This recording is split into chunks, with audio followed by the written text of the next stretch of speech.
तो गाइस फिलहाल तो अपने साथ मौजूद हैं हिरल जैन जी और काफ़ी बेहतरीन अदाकारा हैं जिनको आपने काफ़ी शोज़ में आपने देखा होगा और ख़ास करके मन्नत शो में आपने देखा होगा। काफ़ी ज़्यादा इनका प्रसिद्ध शो है जो कि मतलब रोल है, इनका कैरेक्टर है सुनीता का और काफ़ी बेहतरीन आप करती हैं मैम।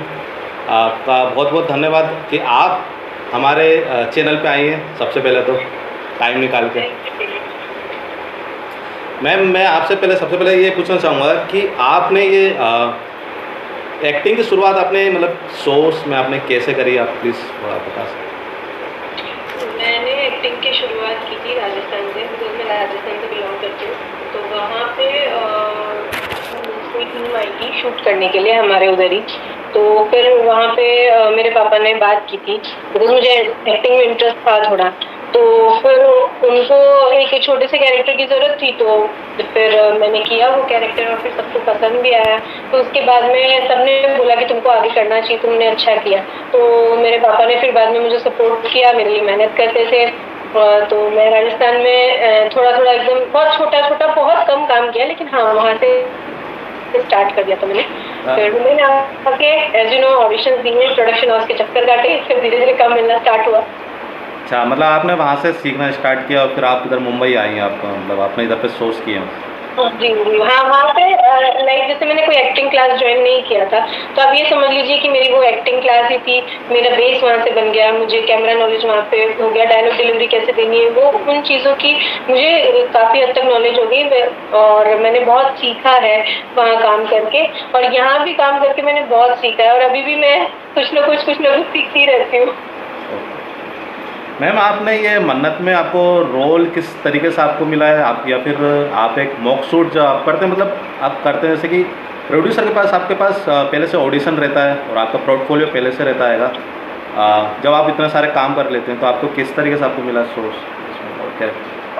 एक्चुअली कास्टिंग डायरेक्टर जो होते हैं वो क्रिएटिव को ऑप्शन भेजते हैं हमारा कि वो जो क्रिएटिव होते हैं वो बोलते हैं कि ये ऐसा ऐसा कैरेक्टर है, इस एज का हमें चाहिए, ये रिक्वायरमेंट रहेगी। तो वो कास्टिंग डायरेक्टर को ये सब बताते हैं। फिर कास्टिंग डायरेक्टर होते हैं जो अपने स्टेटस पे इन्फॉर्म करते हैं या फिर हमें कॉल करते हैं, मैसेज करते हैं कि ऐसा कैरेक्टर है, आप करोगे, आपके डेट्स अवेलेबल है कि नहीं है। तो पूछते हैं, तो फिर मैंने ऐसे ही मेरे पास फिर रिक्वायरमेंट आई थी इस शो के लिए कि ये सब मेड का कैरेक्टर है, कंटिन्यूटी में रहेगा। तो मैंने अपने रेफरेंस ऑडिशन भेजे थे, इसके लिए मैंने कोई पर्टिकुलर ऑडिशन नहीं दिया था बाय द वे। मैंने अपने रेफरेंस ऑडिशन भेजे थे, तो उसी में मेरा सिलेक्शन हो गया। बिकॉज यहाँ की जो क्रिएटिव मैम है उन्होंने पहले भी मेरा काम देखा है, मैंने उनके साथ पहले काम किया था। हालांकि मैंने उसमें सिर्फ छोटा सा ही कैरेक्टर किया था, बट ऐसे उनको रिमाइंड तो रहता है ना कि हाँ इन्होंने अच्छा काम किया था, भले 1 दिन का किया हो 2 दिन का किया हो। तो फिर उसके बाद से मेरी कास्टिंग होगी इसमें। मैम अभी फ़िलहाल तो अभी मैंने प्रोमो देखा हैगा, अभी कलर्स टीवी पर डला हैगा जिसमें मन्नत आपके पीछे भाग रही है और आप आगे भाग रहे हैं। विक्रांत सर भी हैं अगर देखा जाए तो ये कुछ इसमें कोई फ़नी सीन हुआ था या आपका कोई फ़नी इंसिडेंट कुछ इनके साथ? हाँ, जब हम सीन शूट कर रहे थे तब जरूर फनी सीन हुआ था। ऐसे तो आपको पता ही फनी सीन नहीं है इसमें, तो वो लोग मेरे पीछे भाग ही रहे और मैं छुप के भाग रही हूँ बिकॉज मेरी सच्चाई सामने आ गई मन्नत की। तो मन्नत के सामने मेरी सच्चाई आ गई, तो मैं उनसे छुप के भाग रही हूँ क्योंकि ऐश्वर्या मैम ने मुझे बोला है कि तुम उसके सामने नहीं जाओगी। तो मैं उनसे छुप के भाग रही हूँ, अपनी मतलब भतीजी की शादी से मुझे वो भगा रही है और मैं जा रही हूँ।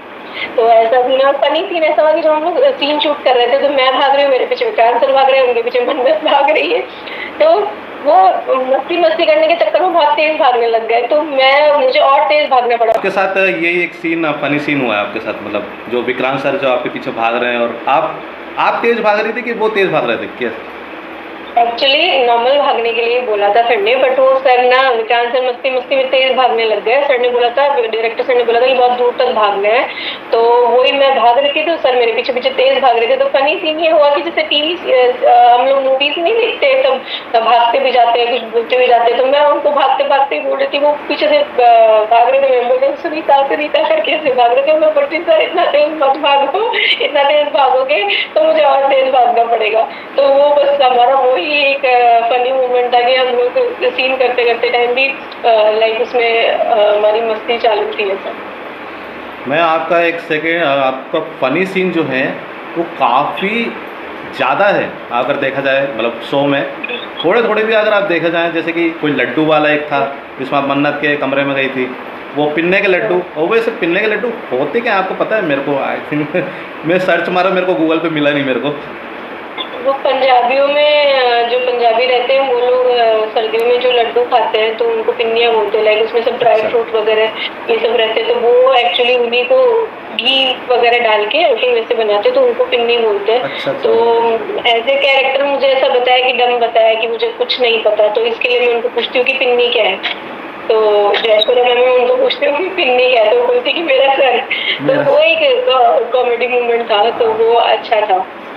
वो बहुत प्यारा लगा था। और कल के एपिसोड्स में भी देखा था कि जिसमें आपने ऐश्वर्या मैम ने जो कि कॉल लगाया था आपको, और उन्होंने बोला मैं आ रही हूँ, तो आपने बोला कि मेरी भतीजी की शादी में आ रही हैं, बोलते हाँ आ रही हूँ, मैं नाचने आ रही हूँ।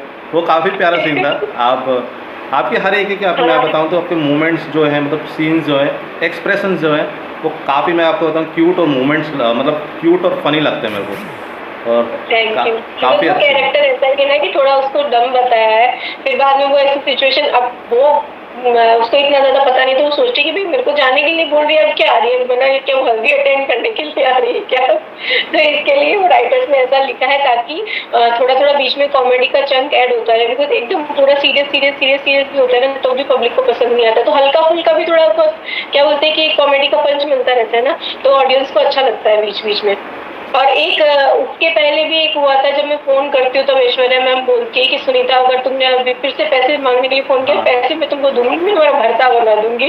मैम, तो वो भी बहुत अच्छा था। एक सीन मैंने देखा है, इसका BTS भी आया है, जिसमें आप 25 लाख रुपए मांग रही हैं, तो उसका आप बता सकते हैं वो किस लिए मांग रही है और क्यों मांग रही है, मतलब? हाँ, तो वो एक्चुअली क्या हुआ ना कि जब मुझे बाहर भेज रही है ये ऐश्वर्या मैम की तुम जाओ शादी से बाहर, तो अब मेरी सच्चाई तो मन्नत के सामने आ गई, तो मैं मन्नत के सामने नहीं जा सकती और मैं इस घर में भी काम करने के लिए नहीं आ सकती, बिकॉज मन्नत मुझसे फिर लाख सवाल पूछेगी, ऐसा क्यों, झूठ क्यों बोला, ये क्यों बोला, वो क्यों बोला। तो मुद्दा तो यही था ना कि मन्नत से ही नहीं मिलना था, तो जब मैं शादी में ही नहीं मिली तो यहाँ पे तो आने का सवाल नहीं है। फिर क्या करेगी फिर सुनीता, फिर पैसे तो मांगेगी ना कि भाई आगे फिर वो रहेगी कहाँ, जाएगी कहाँ, तो उसके लिए फिर उसने फिर बाद में डायरेक्ट कुछ सारी अमाउंट मांगी है। अच्छा, डायरेक्ट 25 लाख रुपए मांग लिया आपने? डायरेक्ट 25 लाख रुपए मांग लिए कि ओके। भाई इतना सब कुछ मैंने किया है, मतलब पर अब सुनीता मतलब वैसे हो गई कि अब वो डरती नहीं है, कि अब उसको है कि यार कि इसको तो मतलब ऐश्वर्या तो देगी ही, बिकॉज सारे राज तो मेरे को इसको पता है, इसको बताना ही नहीं है मन्नत को, तो ये कुछ ना तो देगी ही है अमाउंट, तो इसके लिए डायरेक्ट वो 25 लाख मांगती है। तो अभी फ़िलहाल तो ये मतलब जो कि ऐश्वर्या ने मतलब एक्सटेंड किया है विक्रांत सर का, तो ये पता मतलब इस तरीके से कोई ब्लैकमेलिंग नहीं कर रही है, जैसे कि आप कि उनका एक्सटेंड किया मैंने देख लिया है, ऐसा कुछ सीन आया है क्या, मतलब आएगा देखने हाँ को? वो हाँ वो आगे का जो भी है सीन आएगा कि ऐसे ही कि उसको तो पता ही है ना सुनीता को तो सच्चाई, और वो जो ऐश्वर्या लेने आई है तो वही तो उसको लेके जाएगी ना, वरना वो कहाँ जाते सुनीता, वही तो लेने आई, नहीं तो ऐश्वर्या क्यों आती वहां पे, आप सोचिए सुनीता को लेके जाना था इसके लिए, तो एक उसके लिए नहीं, सुनीता ये को पता ही नहीं। विक्रांत सर को जो एक्सटेंड किया वो आपको पता चल जाता है, इसलिए ब्लैकमेल करते हैं आप? नहीं एक्चुअली वो करना मन्नत का चाहती है एक्सीडेंट, बट वो विक्रांत सर उनको बचाने के चक्कर में फिर वो उनका हाँ। एक्सीडेंट हो जाता है, ऐसा सीन होता है। आपने 200 प्लस आपने शोज़ किए होंगे, बहुत सारे आपने शोज़ किए, अलग अलग कैरेक्टर्स करते हैं आप, जैसे कि आज ये किया कल दूसरा, तो आपको कुछ ऐसा नहीं होता कि आप उसी कैरेक्टर में रह जाती हैं, या फिर दूसरे दिन आप दूसरा कर रही हैं, तो फिर कुछ मिक्सअप नहीं हो जाता है कुछ? नहीं एज ए एक्टर आपको प्रिपेयर रहना पड़ता है कि आप क्या कैरेक्टर कर रहे हो, इतना आपको सेट पे अटेंटिव होना पड़ता है, बिकॉज सेट पे आते ही ना आप नहीं रहते, जैसे मेरा नाम हीरल है तो मैं भूल जाती हूँ मैं हीरल हूँ, कि आज मैं यहाँ पे आई हूँ, मैं क्या कैरेक्टर प्ले कर रही हूँ, मैं सुनीता प्ले कर रही हूँ तो मैं सुनीता हूँ, तो कोई भी सुनीता आवाज लगाएगा मुझे अटेंटिव रहना पड़ेगा कि हाँ मुझे बुला रहे, बिकॉज वरना तो फिर मैं नहीं रहूंगी अटेंटिव, तो फिर वो बुलाते रहेंगे मुझे कुछ पता ही नहीं चलेगा, और कहीं जैसे समझ लो कोई दूसरी सेट पे जा रही हूँ, कोई दूसरा कैरेक्टर कर रही हूँ, तो बस वही मुझे याद रहना चाहिए कि हाँ मैं आज ये कैरेक्टर करने आई हूँ, तो इस नाम से जब भी बुलाएंगे मुझे अलर्ट रहना होगा, और सारे एक्टर्स ऐसे ही करते हैं जो भी होते हैं।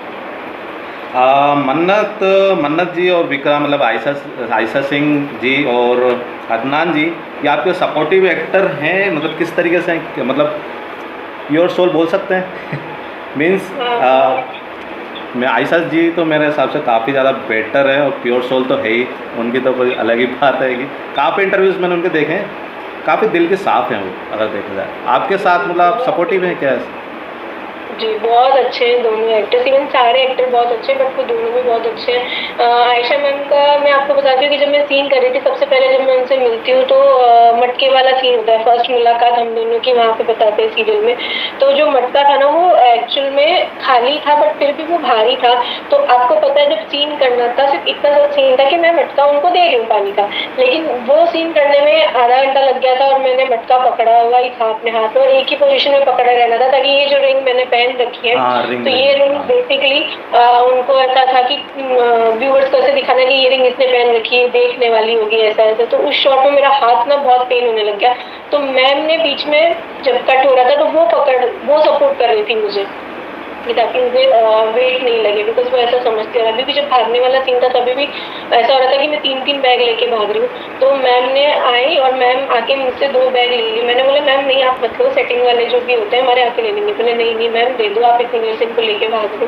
तो वो इतना सपोर्ट करना एक एक्टर को तो बहुत मायने रखता है, बिकॉज वो क्यों करेंगे, वो एक लीड है। और लेकिन फिर भी वो इतनी डाउन टू अर्थ है कि उनको समझ रही है कि ये सीन करने में प्रॉब्लम होती है, इंसान सकता है। तो उन्होंने मुझसे आके मुझसे बैग ले ली। और जो विक्रांत सर है वो भी बहुत सपोर्टिव है। वो भी मतलब जब फर्स्ट टाइम सीन किया था तो उन्होंने बताया था कि आप भी ऐसे एक्सप्रेशन देना, आप भी ऐसे करना। तो उनको उस टाइम पता नहीं था कि मेरी कास्टिंग लाइक कंटिन्यूटी में हुई, तो उनको यही लगा होगा कि लाइक मैं 1 दिन या 2 दिन का कैरेक्टर करने आई हूँ।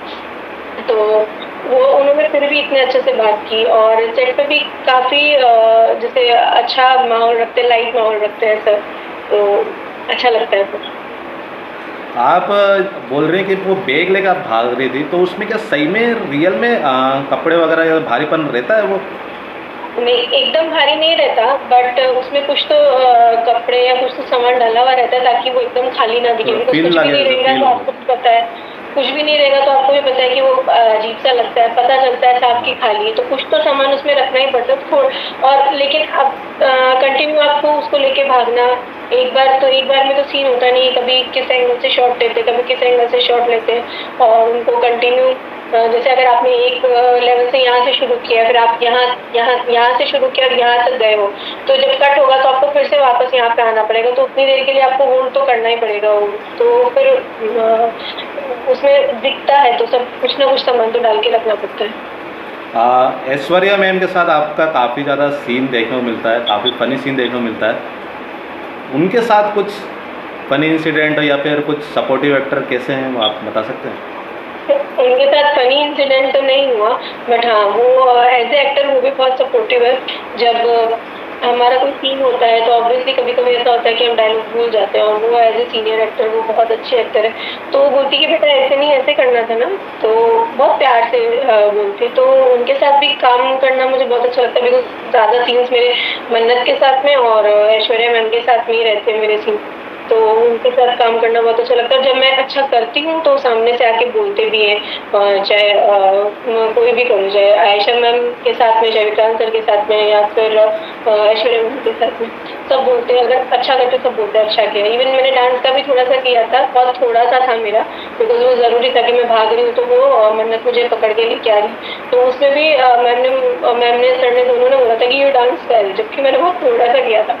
तो अच्छा लगता है ऐसे अगर अपनी तारीफ सुनना सेट पे। अप्रिशिएट करते हैं आपको। जी जी जी।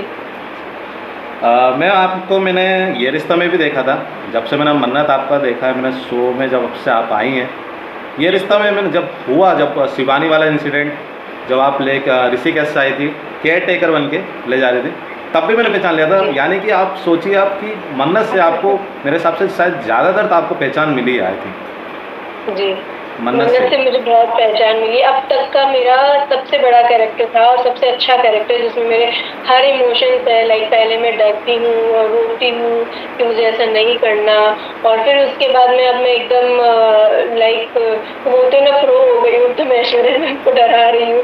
तो मेरे इसमें सारे इमोशंस हैं, इमोशनल भी है, कॉमेडी भी है, और थोड़ा ग्रे शेड भी है कि जहाँ पे मैं ऐश्वर्या मैम को धमकी देती हूँ कि अब आपको तो मुझे पैसे देने पड़ेंगे, क्योंकि आपने मुझे मन्नत की झूठी माँ बनाया है।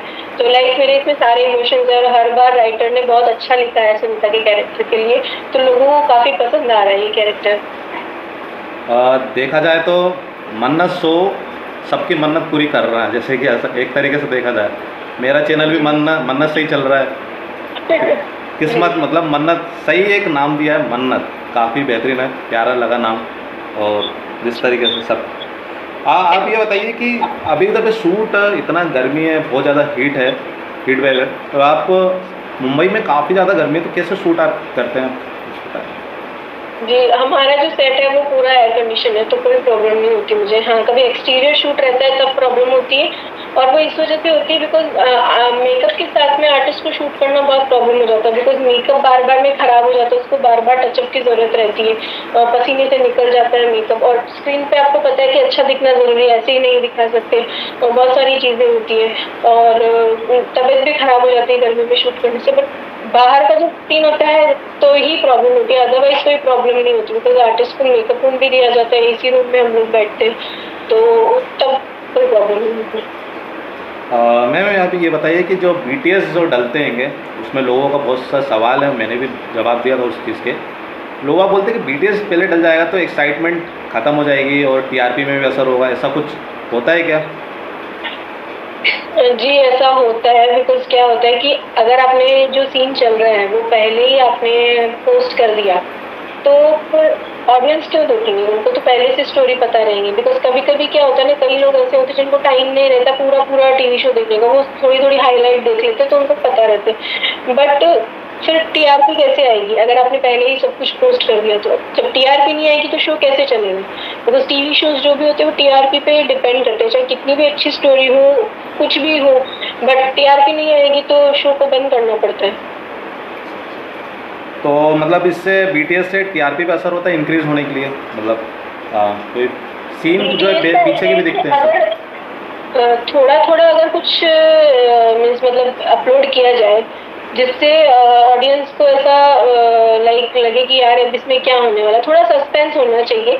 BTS ऑब्वियसली सास बहू साजिश में, सास बहू बेटियां, जो भी ये जो चैनल होते हैं इन पे दिखाते हैं BTS, बट उनमें वो पूरा नहीं दिखाते, बिकॉज वो सुबह से लेकर रात तक रहते हैं एक सेट पे, उनके अलग-अलग मीन्स मतलब अलग-अलग कैमरामैन और अलग-अलग रिपोर्टर रहते हैं, वो हर सेट पे जाते हैं, सबको 4 या 5 कितने होते हैं आई डोंट नो, तो वो सब पूरा दिन सेट पे रहते हैं, पूरा दिन रिकॉर्ड करते हैं। अब सोचिए उनको तो सारी स्टोरी पता रहती है, बट फिर भी वो सिर्फ उतना ही डालते हैं जितना लोगों को दिखाना रहता है, बाकी थोड़ा सस्पेंस रहने देते हैं। तो पूरा कोई भी होता है तो वो अपलोड नहीं करते हैं, बिकॉज फिर सीरियल का मतलब क्या यू नो। लेकिन इससे एक्साइटमेंट भी बढ़ जाती है फैंस को कि ये सब देख रहे हैं, डांस देख रहे हैं, और जी, आप भाग रही हैं उसमें भी।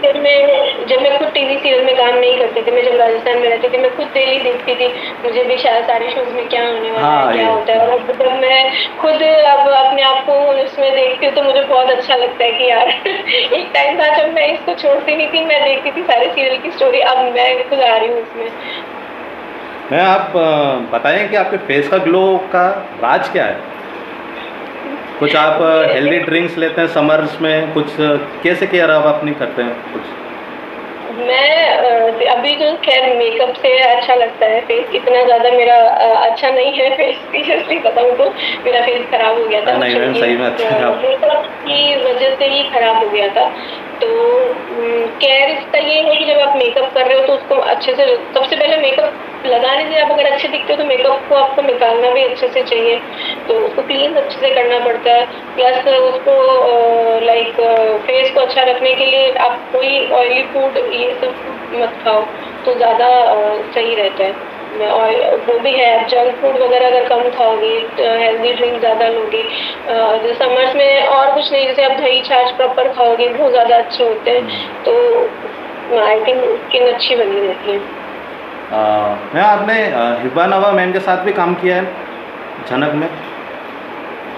हाँ, उनके साथ भी काम किया है। तो वो कैसे सपोर्टिव है क्या, मतलब आपके बता सकते हो उनके बारे में कि कैसे साथ में आपने काम? वो भी अच्छी एक्टर है, बट मेरे उनके साथ पर्सनली सीन नहीं हुए। मेरे जो सीन्स हुए उसमें मेरा उसमें नेबर का कैरेक्टर रहता है, तो वो ऑन ऑफ में रहता है, तो जब भी नेबर का जैसे रिक्वायरमेंट होता है तो मुझे बुलाते हैं, तो उसमें सभी एक्टर्स रहते हैं, तो उनसे इतना इंटरेक्ट मैं पर्सनली नहीं हो पाई, बट हाँ एज ए एक्टर वो बहुत अच्छी है। कुछ उनका भी वो नहीं है लाइक एटीट्यूड, वो वैसा कुछ सेट पे नहीं है, आती है अच्छे से सीन करती है और फिर जब नहीं होता है सीन तो रूप में चली जाती है।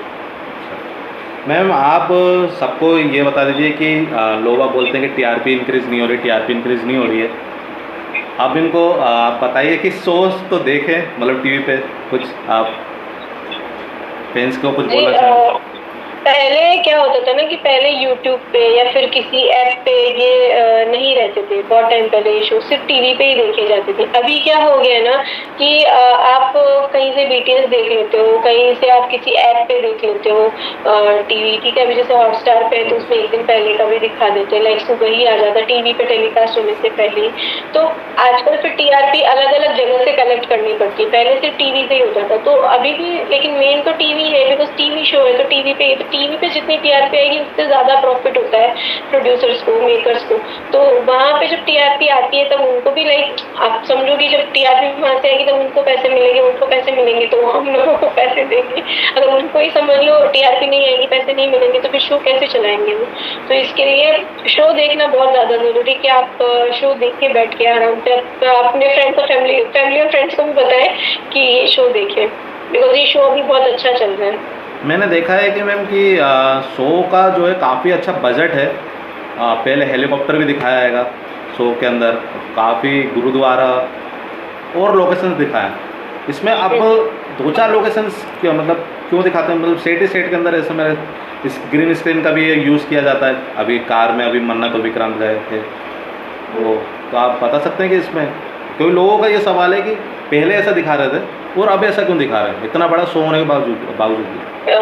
शो तो देखिए हमेशा बड़ा होता है, लेकिन जब क्या होता है स्टार्ट करना होता है तो उसमें बहुत सारी चीजें आपको लेविश बतानी पड़ती है, अच्छी बतानी पड़ती है, रियल बतानी पड़ती है, बिकॉज पब्लिक तभी इंटरेक्ट होगी। लेकिन हर टाइम ऐसे शूट करना पॉसिबल नहीं है, बिकॉज लोकेशन अवेलेबल नहीं होती है और लोकेशन बहुत महंगी भी होती है और बहुत सारी चीजें होती है उनके साथ में शूट करने में, बहुत सारी प्रॉब्लम्स भी होती है। और आप देखते हो कि सीन जब होता है कि जब शो शुरू नहीं होता तो आपके पास टाइम रहता है, आप एक चीज को 10 बार शूट कर सकते हो, बट जब शो स्टार्ट हो जाता है, डेली टेलीकास्ट होता है, तो इतना टाइम नहीं रहता है। कभी कभी किसी आर्टिस्ट को इंजरी भी हो जाती है या कुछ प्रॉब्लम हो जाती है तो कभी कभी शूट कैंसिल भी हो जाता है, तो उसके हिसाब से शूट करना पड़ता है।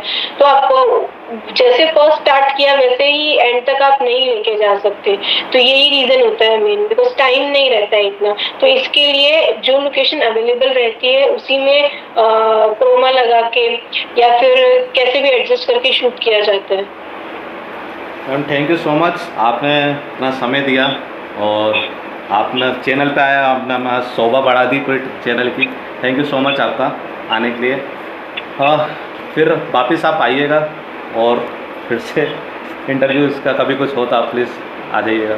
जी जी ज़रूर, थैंक यू सो मच आप लोगों का भी कि आप लोगों ने ट्राई करना मुझे कि मैं यहाँ पे आके इंटरव्यू कर पाऊँ, बिकॉज एज ए एक्टर मैंने इंटरव्यूज काफ़ी दिए, बट जैसे सुनीता का कैरेक्टर फेमस हुआ है और आपने ऐसे बोला कि आप इंटरव्यू दीजिए हमारे चैनल के लिए, तो मुझे बहुत अच्छा लगा कि चलो ठीक है पब्लिक मुझे पहचान रही है एज ए एक्टर। और क्या आपको चाहिए, यही चाहिए कि आपका नाम हो और आपको लोग जाने। Thank you so much ma'am, फिर से आइएगा। Thank you.